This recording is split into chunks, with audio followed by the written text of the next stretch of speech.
Perché molta gente dice già, ah, l'infortunio Marquez si perde 4 mesi, non torna fino l'anno prossimo e come si adatterà la moto? Io ti dico che questo che le è successo gli ha fatto solo un bene di nuovo a lui. E io penso che l'Academy fa sì che creare piloti, ma la VR46, nel mio punto di vista, dovrebbe avere piloti che non sono dell'Academy. E il destino è chiaro che se finisce la 26 come è finito questo 25, non ci sarà posto per Pecco in Ducati. Questo lo sa lui, lo sappiamo tutti. Ce lo vedi in 8. MotoGP? Io sì. Ma non che lo veda io penso che Gigi Dall'Igna lo vede in MotoGP.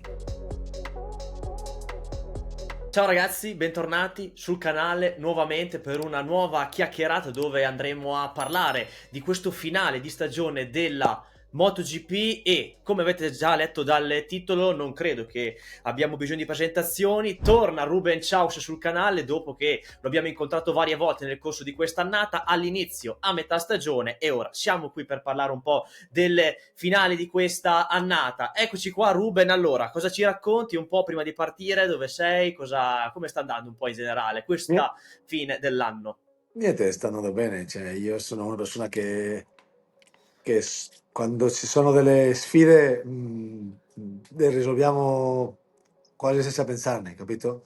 Si reagisce e questo è grazie anche tanto alla moto, che sei abituato a fare manovre a 300 all'ora senza poter pensare e cominci a creare questa un'abitudine nella tua vita, no? E infatti adesso oggi sono verso Malaga, Marbella, che c'è un appuntamento là con della gente. In Andorra facciamo edile, facciamo real estate, facciamo un po' di cose su quanto oggi è la moda a Andorra perché è effervescente, c'è una febbre del matone che è importante, allora proseguiamo questa strada che è quella interessante. Sempre un fire, grande Ruben. Infatti ho visto anche le tue storie Instagram lì ad Andorra, ha nevicato, quindi Sì, diciamo che il tempo è così. sì, nevica normalmente i primi di dicembre per la Epifania, per la Purissima, per noi, che è quella del 6, 7, 8 di dicembre. Sì. E poi questa volta è nevicato un po' prima e che casualmente il mio collega è il direttore di una delle piste degli impianti e ieri hanno aperto in primatis a pomeriggio, allora mi hanno fatto entrare Ah, e ho goduto figo. di piste di sci quasi per me da solo per un bel po'. E allora niente, divertente. Andorra ha questo, che in 10 minuti sei sia a casa che in centro città che nelle piste di sci e questa è la bellezza di questo posto. Bello, bello. Fa piacere averti sul canale perché adesso qua per quanto riguarda anche noi che facciamo i video della MotoGP qua in Italia è arrivato un po' di concorrenza perché con Dura la Vita adesso fate anche le puntate in italiano, quindi la concorrenza aumenta e ci sta. Com'è venuta questa idea di fare No, ma anche l'italiano di non Dura è la Vita? non è una concorrenza, non c'è, non Più lo gente è. c'è, più devi alzare il livello, ma ci sta, la competitività ci vuole per No, noi altri. ma il bello che c'è quando c'è una situazione come la nostra, penso sia solo un complemento a chiunque faccia puntate come la tua, perché Sì, puoi imparare, puoi condividere e puoi parlare e usare parte di queste nostre chiacchierate per fare poi un debate, no? sì, sì, infatti. Delle nostre azioni, cioè io non penso che sia una concorrenza, se no sia una situazione nella quale quando uno sente quello che noi diciamo, si può anche non essere d'accordo e si può anche Chiaro, fare chiaro. una chiacchierata sulla chiacchierata, capito? Sì, E, sì. e- e questo è il bello, che io non penso mai alla concorrenza come un danno, se non come un bene che ti fa crescere e che alla fine fa sì che tanta altra gente abbia voglia di vedere queste puntate e il discorso delle moto, grazie a che ce ne sono di più di questi podcast, perché immagina che ce ne fosse solo uno e i due che fanno il podcast non sono amati, allora vuol dire che nessuno guarderebbe i podcast di MotoGP, no? E comunque adesso no, adesso c'è il tuo, c'è il nostro, c'è della VR, capito? Sì, sì. C'è un bel po', c'è Mr. Helmet, c'è l'altro, è sempre interessante. Sì, sì, infatti il mio discorso proprio su questo è anche molto, è anche motivante di per sé, perché comunque ci sono tante persone che parlano, e quindi è bello anche confrontarsi e poi magari prendere spunto, no? Sempre per cercare Mhm. qualcuno che vuole alzare il livello. E sono tutte cose positive, ovviamente, queste cose su questo discorso che stavamo facendo. Comunque, Ruben, come hai visto questo finale di stagione della MotoGP 2025, se vogliamo parlarne in generale? Io ho visto, come sempre, parecchie cose differenziate per colpa di come cadono durante la stagione certe situazioni, no? E quando uno riconferma il suo contratto o i contratti sono già quasi tutti finiti, c'è una- un soufflé in discesa che la gente fa sì che alcuna diventa più competitiva, altra smette di essere competitiva. Quando un pilota ha già vinto il campionato, mh, c'è una mancanza di attenzione sociale versus le altre ultime quattro gare che stanno per ancora concludere. Questo prima che finisse la stagione. Si è visto anche una cosa positiva che era cercare un leader, no? Perché avendo sparso per un po' Marc Marquez, c'è stata questa guerra di chi diventava questo leader dopo Marc Marquez e Bezzecchi e Alex Marquez si sono scambiate un po' le torne, Sì. però è stato bello vedere che quando sparisce il capo molti cercano di far fuori, uscire fuori con la testa per farsi vedere, no? E questo è interessante. E pensi che appunto questa cosa qua potrebbe, già magari un po' anticipando di quello che andremo a parlare per in vista della prossima stagione, ci potrebbe essere ancora un fattore dove finché c'è Marquez cioè, ci sarà un suo magari dominio come quest'anno e quindi gli altri dovranno fare un po' la lotta per, diciamo, arrivargli dietro e poi magari lui quando non c'è sbucano fuori? Io se ne parlo dal mio punto di vista, io sono un acquario che vede o stravede delle volte, e molte volte c'è gente che poi mi dice ma cosa stai dicendo? E poi accadono le cose, no? Sì, Però questo ognuno può dire la sua e penso che la bellezza di questo mondo è sport. Io Marquez, io sembra bene che nel male tutto è un bene e oggi per oggi Marquez dobbiamo capire che il gas che ha non gli crescerà mai più. Quel gas che lui ha è quello che aveva ai 18 anni, come gas, come talento, come capacità di essere veloce. Quello che chiaro. si sta imparando e mettendo in piedi tutti i giorni adesso è questa esperienza mentale, emozionale, di fisico, di tecnica, di capacità, di strategia e di avere un compagno a casa di squadra che è suo fratello, che lo sta usando e per bene per essere ancora meglio. E perché dico questo? Perché molta gente dice già, ah, l'infortunio Marquez si perde 4 mesi, non torna fino a l'anno prossimo e come si adatterà la moto? Io ti dico che questo che le è successo gli ha fatto solo un bene di nuovo a lui. E la dico così, un bene di nuovo così. Perché? Perché per la prima volta nella sua carriera, dopo un infortunio, non ha tentato di tornare indietro subito di corsa. È Ha stato più fatto uno calmo. stop, allunga, riposa perché quando tu vinci il campionato con questo distacco di gare, poi le altre gare le fai con una non concentrazione massima, come sempre, e puoi fare degli errori. E questi errori si pagano cari. Questa volta è stato un errore fortuito, ma si è pagato carissimo. Cioè, e questo le ha permesso di nuovo e subito dopo il suo campionato del mondo, di tornare alla realtà dura che ha sofferto gli ultimi 4 anni.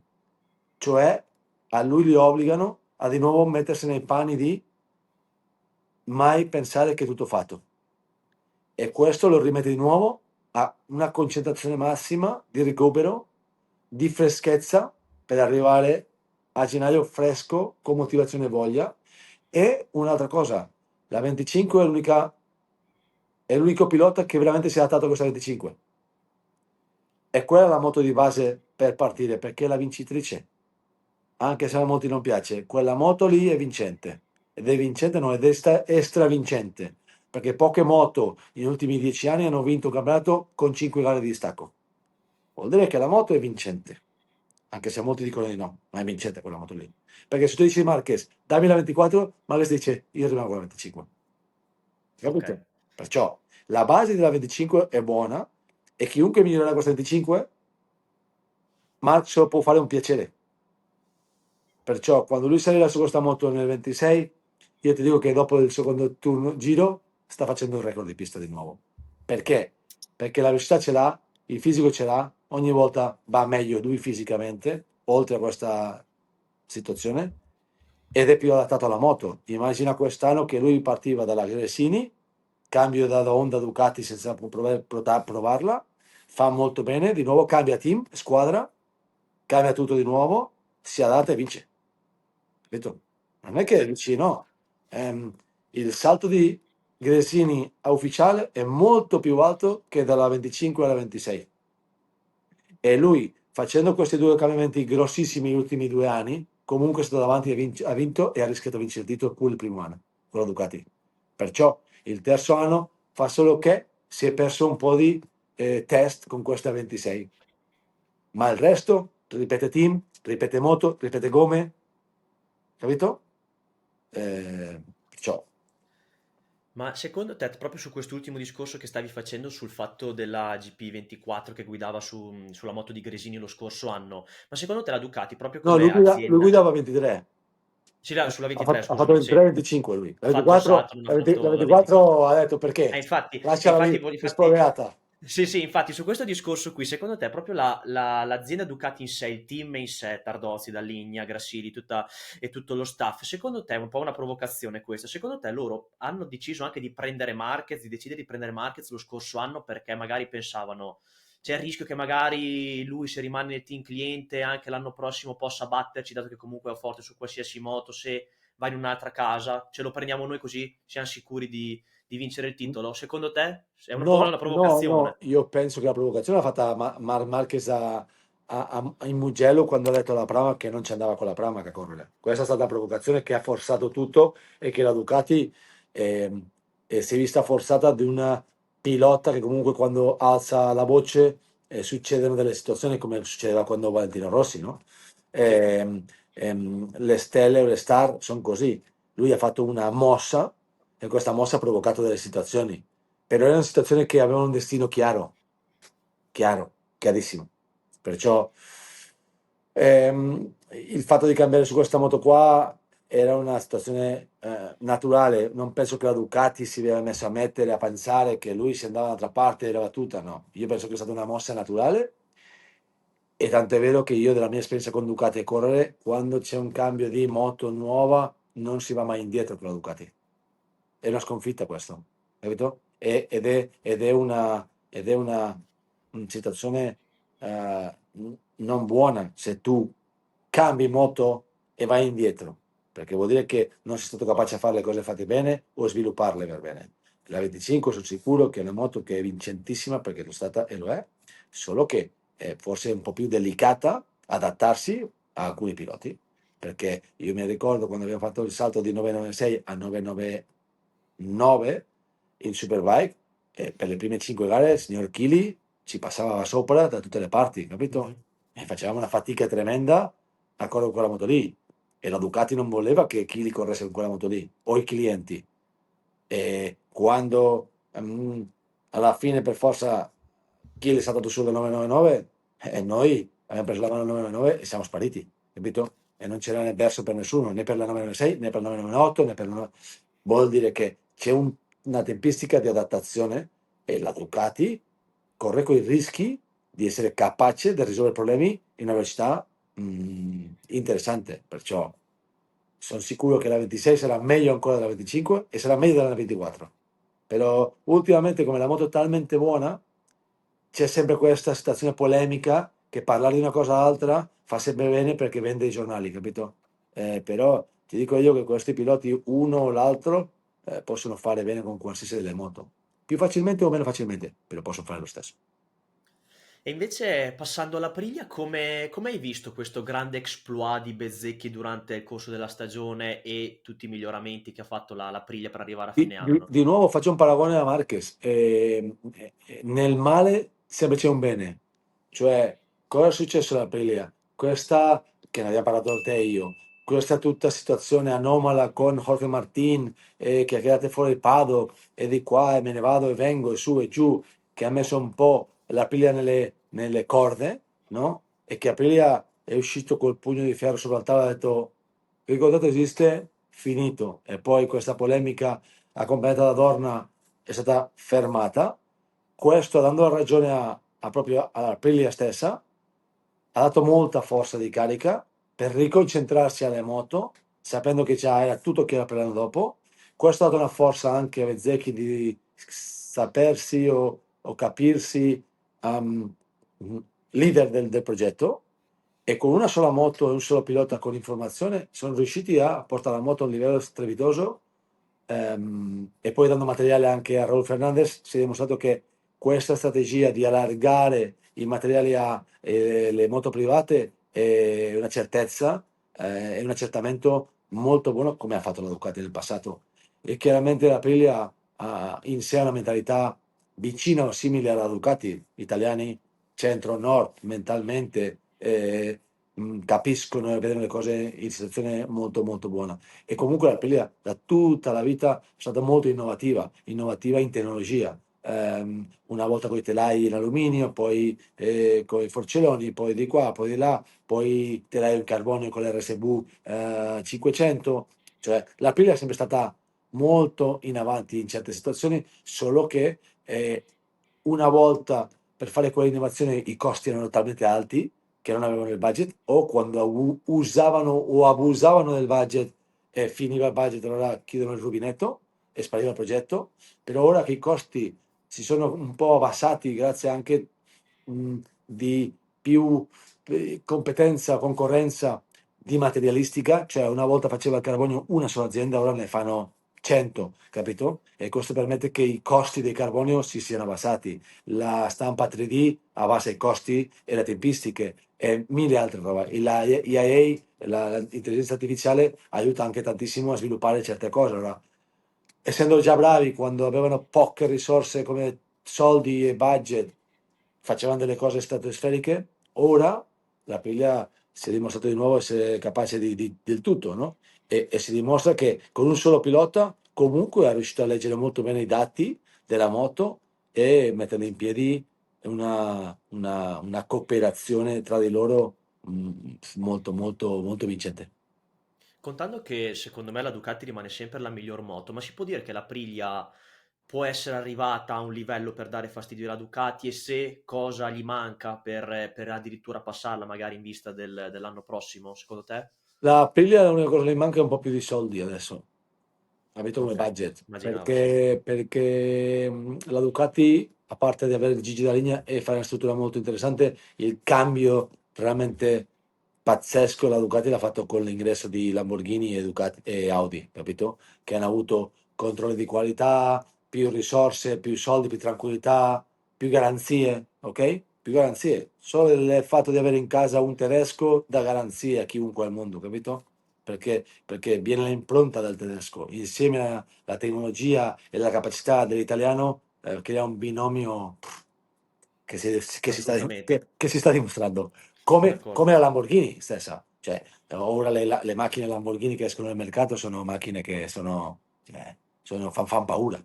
Fan paura perché hanno la classe, eccellenza di Lamborghini insieme a un'affidabilità e garanzia di un tedesco come l'Audi, e questo per me diventa il numero uno. Allora, io penso che se alla Aprilia gli arrivasse una situazione del genere, capito? Non so, una Porsche, capito? Una casa madre nella quale potrebbe garantire certe situazioni, l'Aprilia si giocherebbe fortemente la situazione con i colossi, non come quest'anno, sino già tutti i giorni.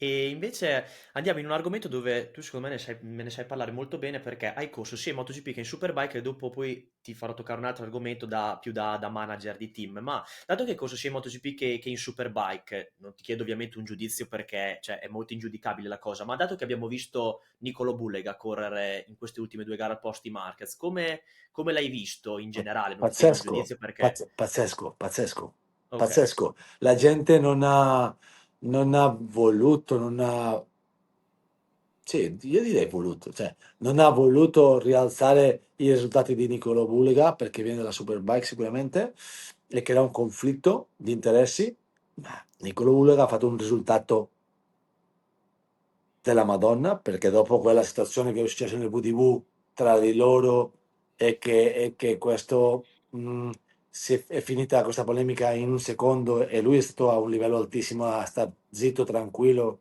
quando poteva aver allargato tutte le situazioni con Marquez socialmente e con la stampa e non lo ha fatto, si è concentrato, ha fatto 30 giri a Jerez di test con una pista non gommata da MotoGP, Bagnata, quindi non gommata da niente di... MotoGP, con gomme che non sappiamo se erano quelle giuste o meno, senza riferimenti, carbonio, senza conoscenza, c'è un'altra storia. Abbassatore, non abbassatore, device, non device, bottoncini, tutte le tutto parti. un altro mondo. Vai a far Portimao, che è una pista... ehm, Portimao non ha fatto? Tecnica, La prima, difficile. Portimao. Sì, Difficile, tenga dappertutto e comunque nel primo turno di prova era lì davanti. a un secondo Ok? da E proprio... poi alla fine, sì, ha avuto la scivolata di qua e là, ma comunque è Ci sta. stato lì.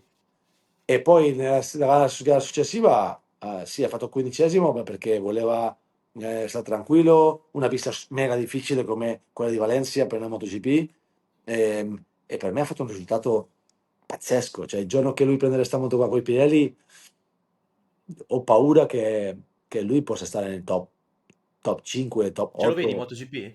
Io sì, ma non che lo veda io penso che Gigi Dall'Igna lo vede in MotoGP. Sarà molto decisivo, infatti, i Che, test que- che che faranno que- l'anno che prossimo. quest- che questa è la sentenza, perché è un uomo Ducati, è un uomo Ducati ricoverato da una situazione che hanno creduto in lui quando era nel suo peggior momento e ha dimostrato con risultati alla grande della scommessa che ha fatto la Ducati per Nicolo Ullera e lo sta dimostrando con In modo risultati, positivo. capito? Sì, assolutamente. Invece l'anno prossimo vedremo Toprak Razgatlioglu in Mm? MotoGP. Come lo vedi, come lo No, inquadri in anche lui lo vedo questi... bene. Con lui ho più incognite perché la moto non è molto competitiva come la Ducati. chiaramente, sì. Allora, il bello che ha lui è che lui è così, capito? È molto deciso, non ha paura di niente, ha tranquillità in se stesso perché è un leader in Turchia, perciò per forza Liberty Dorna ha molti interessi in sé. Perché? Porterà Perché tifosi. rischia di fare una gara in Turchia a breve e questo è molto importante per la MotoGP, per Liberty, per il mercato, TV, non TV. Adesso che già il popolo turco è amante delle moto. Forse 20 anni fa con Sufulu non era amante delle moto, cominciava a conoscere qualcosa di pilota di moto, ma ora è un discorso di e già sicuramente oggi Toprak è quanto famoso Ardan Turam, il giocatore di calcio che giocava al Football Club Barcellona, a quei livelli lì. Cioè vuol dire che lo sport nazionale è il calcio e la moto in Turchia.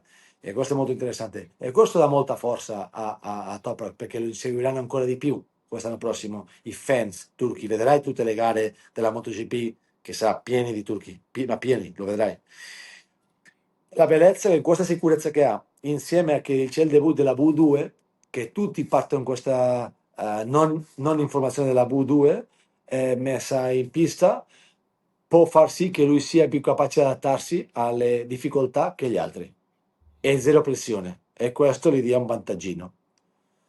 Se poi mettiamo in piedi che l'anno successivo può entrare con i Pirelli conoscendo la moto e lì di nuovo può essere uno di quelli che non ci conti come Bullega e se poi stanno tutti e due insieme nel campionato che si conoscono bene, uno si può portare l'altro sopra e aiutarsi a far meglio tutti e due. Perciò io penso che Toprak può far bene. Non dico che si metta a fare top 5, questo primo anno, ma può far bene. Può far bene. E infatti rimanendo sul tema della Yamaha, vedremo il V4 in pista dall'anno prossimo, ma dato che comunque quest'anno hanno corso con il 4 in linea, comunque sapendo che mettevano il V4 dal 2026, è come se magari un po' avessero perso un anno i piloti della Yamaha, perché tanto ci sapeva che sarebbero passati al V4, ma pensi, come lo vedi innanzitutto il V4 in generale a naso così e pensi che il suo vero potenziale magari potremo vederlo dal 2027 che l'anno prossimo sia un po' come rodaggio? Guarda, se il V4 va meglio, perché dovrebbe andare meglio per consumo di gomme, per trazione, per certe cose che è quello che le manca alle Yamaha. E i piloti hanno dei feeling. Quando il pilota ha feeling e che ha un feeling che la moto va meglio, va più forte. E non vuol dire che corra di più, sino che abbia più feeling, che gli permetta accelerare come vuole il pilota, che gli permetta frenare la moto come vuole il pilota, che gli permetta fare i cambiamenti di direzione perché la moto è bilanciata perfettamente come vuole il pilota. Tutte queste cose sono importanti in MotoGP, quando c'è un decimo su 10 posizioni, capito? Perciò io penso che è più un discorso di essere contenti col feeling della moto e quanto ci dà, che non quanto veloce possono essere competitivi, perché il motore alla fine io sono sicuro che potranno ottimizzare il risultato della potenza alla linea in 4, al 4 in linea in un tempo brevissimo, capito? Non penso che la moto ci voglia un anno per portarla alla stessa parità di cavalli con la 4 in linea, non penso. Penso che beh, a breve la moto sarà meglio di questa moto qua. E questa freschezza che permetterà a tutti i piloti avere più voglia e più grinta per far bene, penso che può aiutare la Yamaha, anche se solo un anno, capito? E poi 27 di nuovo partiremo di nuovo con nuovi regolamenti, Pirelli, capito? E il 2027 comunque ci sarà una grande rivoluzione nella griglia perché il mercato dell'anno prossimo secondo me sarà veramente, secondo me bello anche da sentire, da vedere un po' per l'adrenalina che ci mette perché magari sarà magari più interessante del campionato in sé, speriamo di no, ovviamente. E quindi secondo te, dato che l'ultima intervista che ho visto di Quartararo a Valencia che ha detto, che gli hanno chiesto darai tempo a questo progetto del V4, lui ha detto non ho tempo, quindi lui un po' mette sempre questa pressione a Yamaha. Secondo Sì, te è un ultimatum ancora? ma lui la mette perché come sa che è l'unico che sta facendo bene su questa moto, è normale che la metta.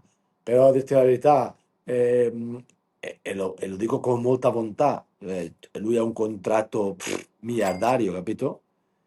E difficilmente nessuna casa ti potrà dare quei soldi lì, questo è il numero uno. E un'altra, devi capire in vita che forse tu sei un grande talento, campione del mondo, mega talento, ma che nella storia, nella strada, per come ti è andata la carriera agonistica è quello, ci sono stati altri due talenti che hanno avuto più fortuna di te in essere seduti su una moto più competitiva della tua.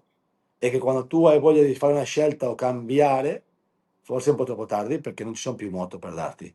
O quella che tu puoi avere non ha il budget che tu vuoi. Allora, quando uno dicono no, c'hai 10 milioni di euro o 20, che ne so, spariamo così cifre assurde, e poi ne hai 4 su una Ducati non ufficiale, fai fatica a cambiare, perché sei capo e sei protagonista in una fabbrica che si chiama Yamaha, capito? E non lo sei su una fabbrica che si chiama Ducati, perché ce ne sono altri 5. Allora, io penso che lui deve andare più al di là, perché non ha più 20 anni, ok? Di quanto manca di carriera agonistica, cosa rischia con una situazione qua e cosa rischia con l'altra. E poi capire di fare una scelta. Però lanciare tutti i giorni i dardi così non è che ti fa tanto bene, capito? Ogni tanto va bene, ma non ho una idea grossa di dove potrebbe andare a far meglio, togliendo le Ducati. Forse una Aprilia? Ma io non sono sicuro che poi possa prendere la Aprilia e faccia meglio di Bezzecchi oggi, capito? Perché è molto diversa la Yamaha dell'Aprilia. Sì, e dato che stavamo parlando del fatto del 2027 così, ma se dovessi fare qualche pronostico in vista del mercato piloti 2027, ma anche solo facendo fantamercato, cosa ti aspetti? Tipo, Martin, secondo te rimarrà in Aprilia, la Honda, che Top Rider prenderà? Così. Non ho molta idea di cosa accadrà. Si muoverà velocemente il mercato, questo lo sappiamo sicuro. Però chiaramente una, la Honda che ha perso gli aiuti, penso che hanno fatto un errore enorme Ah perché sì?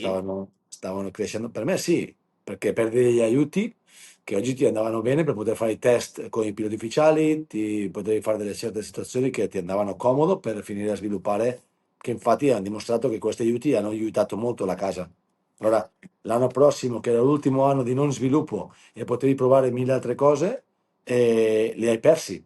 Allora, è inutile in un ultimo anno che già stai pensando nel 27 tecnologicamente che i piloti ufficiali non possano provare certe cose che per te sono importanti. Sì. E io penso che strategicamente la Honda, non so, cioè, per loro restare nel gruppo che erano era molto meglio per me, sotto il mio punto di vista. Perciò vedremo la Honda se è capace di mantenere questo livello che portava gli ultimi Grand Prix rispetto a anni precedenti. Ducati andrà sempre più forte, vedremo incognita di Vannaglia di come funziona questa adattazione di nuovo con la moto. Avremo due moto ufficiali in più, no? Con Alex Marquez. Con la Ducati e chiaramente questo fa sì che mh, ci siano moto ufficiali e poi l'Aprilia, l'incognita è vedere come si adatterà Martin e se ancora manterranno il materiale a Raúl Fernandez come hanno fatto le ultime gare. Se è così, penso che le Aprilie questa volta sì che andrà molto bene che abbiano questa informazione su 3-4 piloti per essere sempre all'altezza delle Ducati. Perciò se l'Aprilia è cosciente che deve dare il materiale ancora a Raúl Fernandez e augura uguale alle moto ufficiali, penso che le 4 Aprilia possono essere più davanti di farlo individualmente, hai capito? Sì. E questo metterebbe una guerra tra le Aprilia Ducati e una barra 2 KTM e di nuovo lì i giapponesi si vedranno più ancora nell'angolo quest'anno prossimo. Per me questa è la lettura. Prima stavamo parlando di Toprak, del fatto che con Liberty Media sarà comunque un fattore importante per quanto riguarda il pubblico turco, eccetera. Ma comunque l'anno prossimo avremo l'altro rookie, quello brasiliano di cui avevamo già parlato quest'estate, Diogo Moreira, che ha vinto il Mondiale Mm. Moto2. Quindi come pensi che possa fare in pista? No, cioè, Diego Moreira lo farà bene ed è un buon pilota ed è bravo così, però di nuovo io penso che questo passo indietro della Honda come aiuti non favorisce per niente a Diego Moreira, capito? Come mai? Perché non hai aiuti di poter provare la moto nei test privati, non hai, lui con gli aiuti dell'essere nel gruppo C, mi sa che era l'anno scorso, o D, mi sa, l'anno scorso, Moreira aveva potuto provare questa moto durante la stagione per sviluppare cose o per fare più chilometraggio o più ore su questa moto, no? E questo sarebbe una cosa molto interessante.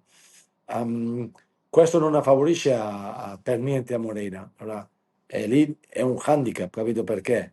Perché ormai hai 18 piloti incredibili in MotoGP, incredibili. Allora non è che sarà facile per lui farsi vedere, già essere la prima Honda sarà difficile.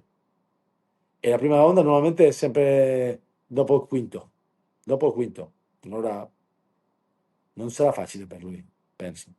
Lo farà bene, ed è un bravo pilota, è un talento della Madonna, è anche molto bello per il Brasile, è molto mediatico. Se lui debuttava su una Ducati, su una Aprilia, su una KTM, penso che i risultati erano altri. Infatti sì, il termine competitività già in sé nella MotoGP di oggi la dice molto, molto lunga, ma si sta parlando come sempre un po' di Pedro Acosta e tutto il suo contorno e si dice che Pedro Acosta sia il Max Verstappen della MotoGP, ma come lo vedi lui come pilota e come l'hai visto in questo suo finale di stagione? No, no, lui è un pilota aggressivo, un pilota determinato, un pilota che ha solo voglia di vincere, che si è perso un po' all'inizio campionato per colpa di questa infezione che penso che nel suo intorno con Martin e management è salito sul trenino di dire ok, anch'io voglio, come un bambino, no? Anch'io voglio la moto ufficiale buona Ducati, quello. Allora, quando i colossi hanno messo tutto a posto, ha capito subito che lamentele le giuste e che bisogna dare il manico come ha fatto, si è ritrovato, si è riconcentrato e si è dimostrato, come con l'Aprilia, che le moto, se le fai funzionare, funzionano. Poi è vero che alcuni tecnici o alcuni team con più esperienza sanno farlo in forma un po' più breve e più veloce, però si è dimostrato che la KTM con una tormenta del discorso finanziario dell'azienda, che hanno stoppato e fermato tutto, che non si sono prodotti molti materiali, perciò hanno perso come mezza stagione e poi di colpo all'ultimo era lì, con pochissimo tempo di reazione e di materiale e di budget. Vuol dire che la moto non era così cattiva a inizi di stagione, perché la gente non ha pazienza e la gente vuole subito tutto già, già, già, subito già, e bisogna lavorare per poter avere il massimo delle moto. Sono pezzi fisici, cioè sono pezzi, materiali fisici che si muovono, capito? Allora, finché tu non trovi il come tu equilibrare questa situazione o pacchetto nei tuoi confronti, come tu guidi con la gomme e tutto quanto, fai fatica ad avere il massimo delle moto. Allora, è lì che penso si sono sottovalutate un po' le prestazioni di la Aprilia iniziano per una parte e della KTM per un'altra parte.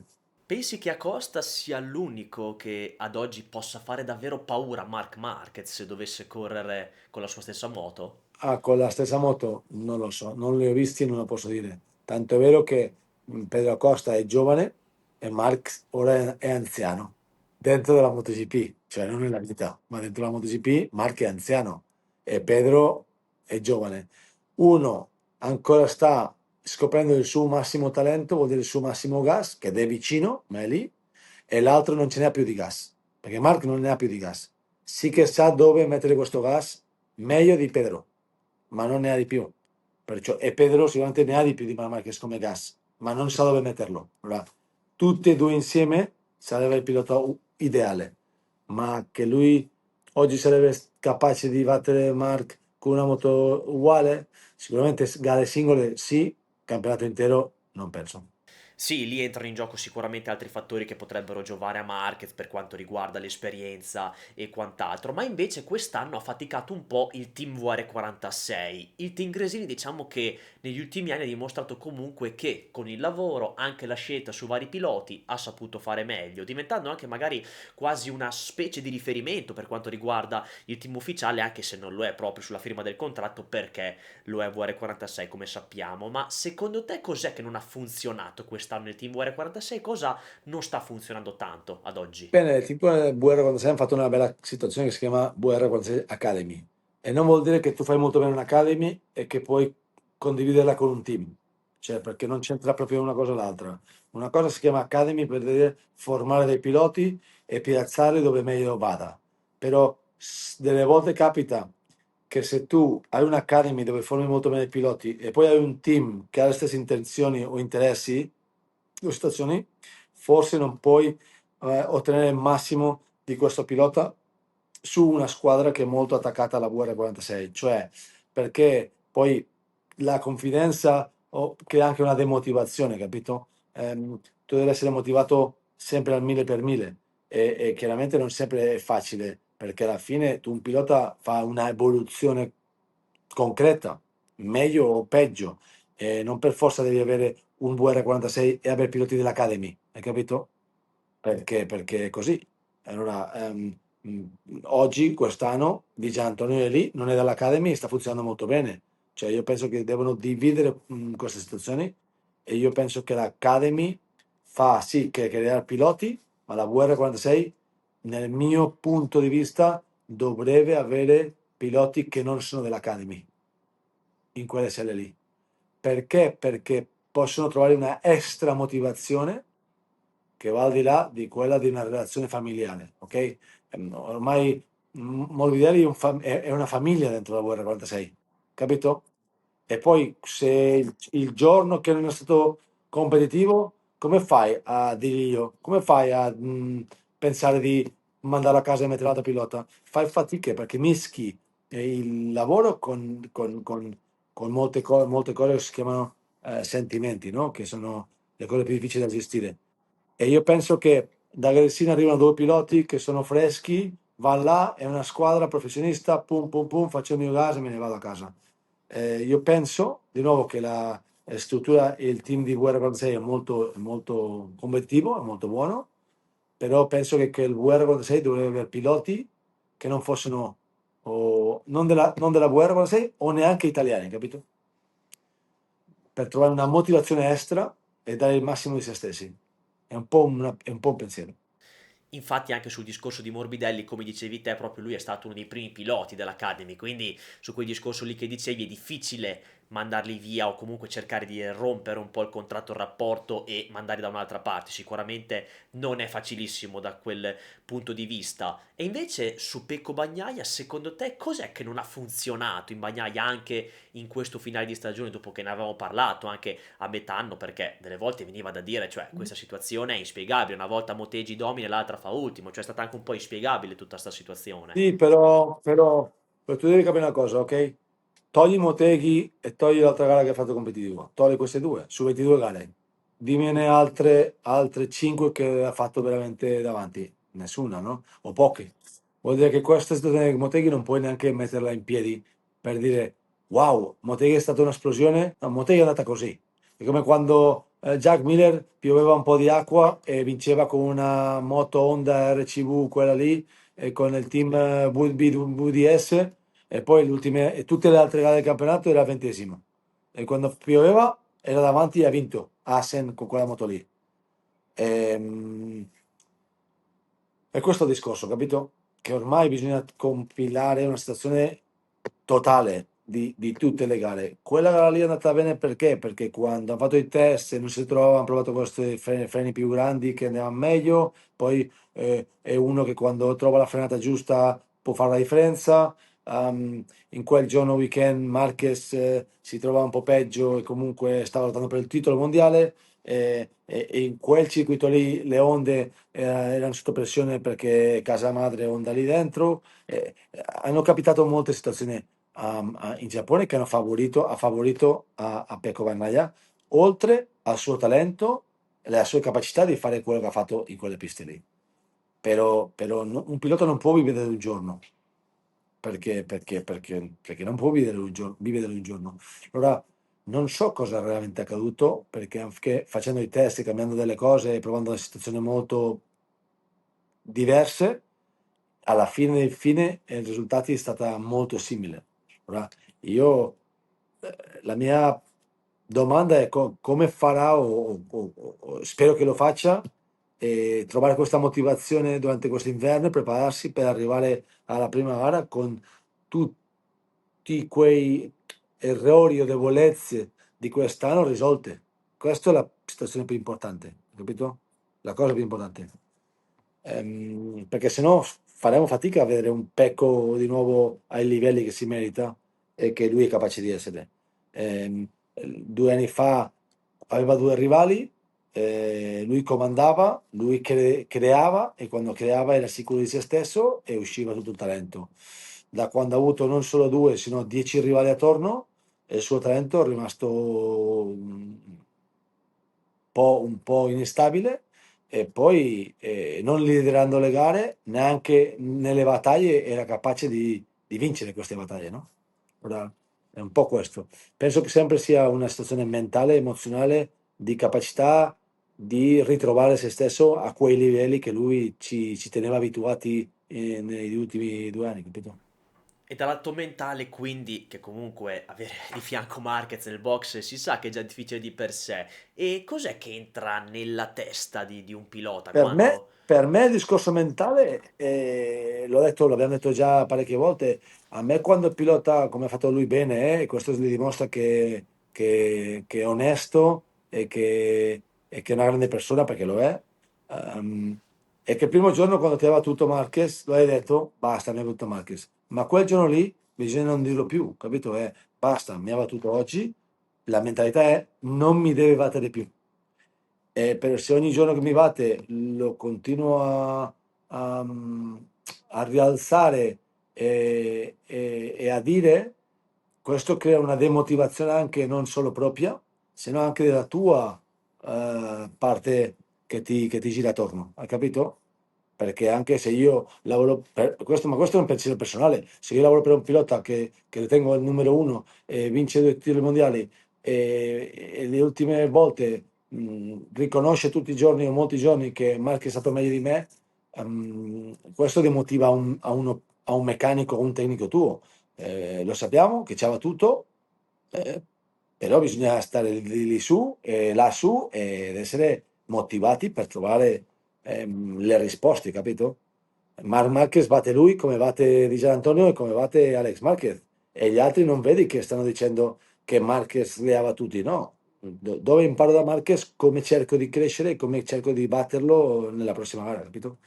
Penso che questo sarebbe anche importante di cambiarlo, capito? Questa un po' questa situazione che nel passato non aveva visto, no? Che dalla prima gara ha riconosciuto il talento di Mark e gli sta bene, ok, va bene, però basta, adesso tocca dare il manico e passarlo sopra, capito Marquez? E un pilota in questo caso come può reagire adesso che entrerà nel 2026? Come può reagire Bagnaia di fronte a questa situazione? Cosa Non lo dovrebbe so. fare per rimettersi in Io sesto? non ho, io non ho la soluzione, però sì che è vero che oggi è un momento delicato perché tutto il team comunque se ne va a casa questo inverno non nelle migliori condizioni, capito?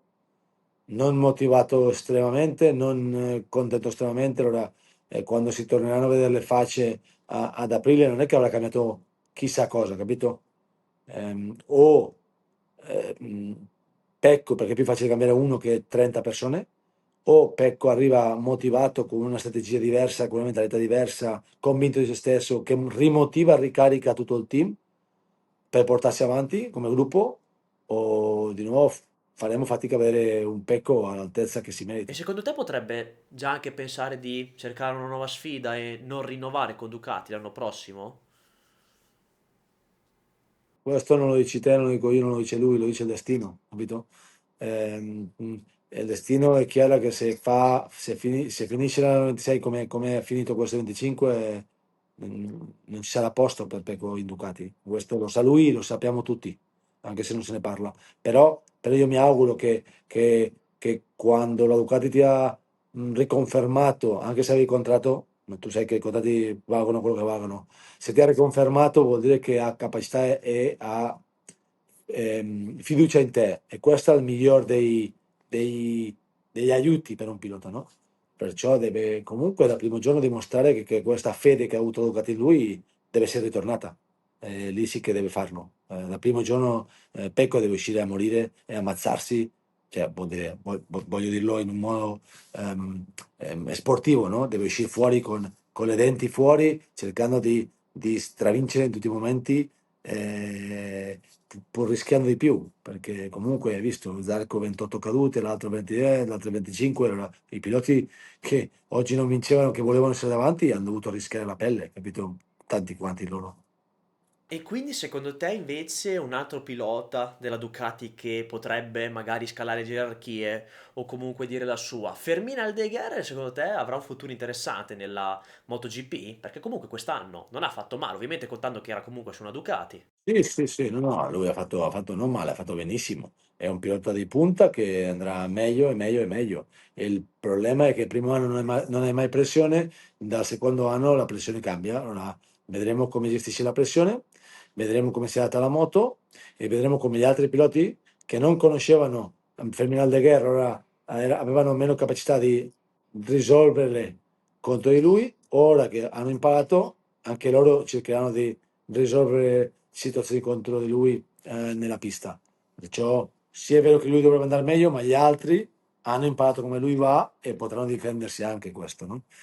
Ogni anno cambia molte situazioni, che arriva un rookie lo fa molto bene, il secondo anno fa più fatica del primo anno, ma perché? Perché la gente impara a vedere come giri, come freni, come curvi, dove sei forte, dove sei meno forte. Allora, capito? E il rookie quando arriva lo fa bene, già pensa che l'anno dopo ci si gioca il titolo. E questo non è così, capito? Bene, Ruben, siamo quindi arrivati a questa fine di quest'altra chiacchierata che abbiamo fatto. Sempre molto interessante averti qua sul canale perché possiamo cogliere tanti spunti molto molto interessanti. Quindi, ragazzi, anche voi che state guardando questo video, ricordatevi di iscrivervi al canale, attivare la campanella per vedere altre puntate come queste, altri video per quanto riguarda la MotoGP, per quanto riguarda magari storytelling, video, approfondimenti e molto altro che riguarda questo mondo. E dunque, grazie Ruben come sempre per essere stato ospite qua, è sempre un piacere, speriamo comunque di riaverti presto. E niente, cosa farai Ruben quest'inverno durante le vacanze di Natale? Cosa farai? Niente, adesso starò a casa fino al 10, poi vorrei venire in Italia che devo visitare un po' di sponsor, un po' di gente, visto l'arrivo di Valdassarri nel Go 11 e Chiaro? fare un po' di sci nella parte piemontese che è quella di Sestriere e poi farò Courchevel, Meribel, quella zona lì, poi andrò dall'altra parte delle Dolomite a, a vedere i miei amici, la sua Cortina d'Ampezzo e poi nel frattempo un po' di visite come detto, dei miei sponsor. Poi a gennaio vorrei avere a casa a, a Lorenzo Baldassarri per allenarsi con i top di MotoGP e piloti che stanno a vivere a Andorra con alta quota per mettere un fisico in piedi forte, poi fare anche flat track con tutti loro lì dove si allena Marquez e compagnia, così può debuttare in Australia con le migliori delle condizioni che penso che possa portare a casa dei bei risultati con Team Mobile 11. Chi è che si allena lì ad Andorra? Quartararo? Poi Ah, chi sono c'è? tutti lì. Adesso ci sono 45 piloti. Facciamo Ostia. MotoGP, MotoGP c'è Quartararo, i due Spargarò, Ah, ok. c'è Rins, Jorge Martin, c'è Aldeguer, Tutti. c'è Joan Mir, c'è Raúl Fernandez, c'è Moreira adesso, anche Ah. lui, c'è Canet, c'è John McPhee, e c'è Forest, Charles Davis, Camier, poi tanti piloti di Moto3 e Moto2 che già quasi non conosco, sono troppo giovani, capito? Ma c'è C'è tanta l'imbarazzo gente. della scelta. Boh, bellissimo. E niente, quindi Ruben, grazie mille ancora per essere passati, Grazie a te. sempre un piacere. Quindi ragazzi, ricordatevi di iscrivervi e attivare la campanellina che noi ci vediamo presto per una nuova puntata. Ciao! Ok, ciao ragazzi.